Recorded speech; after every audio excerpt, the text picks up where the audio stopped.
আসসালামু আলাইকুম, সবাই কেমন আছেন? আশা করি ভালো আছেন। আজকে ভিডিওটা সকাল থেকেই করতেছি। সাইমাপুর বাসায় আমাদের দাওয়াত আছে, তো সেজন্য বাইরে থেকে নাস্তাটা করে নিচ্ছি। নাস্তা করে আসলাম বাজারে আমাদের একটা মতলবের ভাই আছে, ওই চায়ের দোকানে বসে চাটা খেয়ে নিলাম। চাটা খুবই মজা। তো আমরা 4 জন আসছি, বাচ্চাও আছে, একসাথে চাটা খেয়ে নিলাম। চাটা খুবই মজাদার ছিল।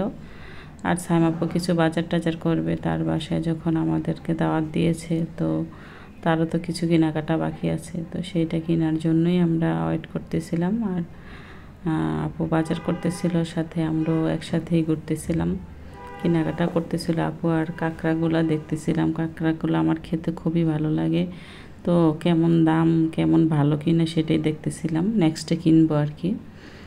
আর হচ্ছে আপু একটা দেশি মুরগি নিয়ে নিল আর বাজার টাজার করে নিল। বাসায়ও চলে আসছি আমরা, অটো থেকে নেমে নিলাম। আর আপুর বাসাটা খুবই কাছে আমাদের বাসা থেকে, তো একসাথে সবাই বাসাতে উঠলাম। বাসায় কলিং বেল টিপতেছে, কতক্ষণ ধরে দাঁড়িয়ে আছি। তো চলে আসলাম। বাচ্চাদের জন্য 2টা আইসক্রিম নিয়ে আসছিলাম, ওরাই আইসক্রিম খাইতেছিল আর গল্প করতেছিল। বাচ্চাদের এই সিনগুলো দেখলে ভালোই লাগে, আমরা এরকম ছোট ছিলাম মনে হয়।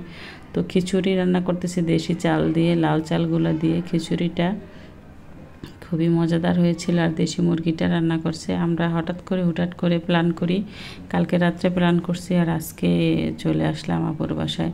রান্না আমাদের কমপ্লিট হয়ে গেছে আর রান্নাটা খুবই ভালো হয়েছে, মজা হয়েছে। আল্লাহ হাফেজ, ভালো থাকেন।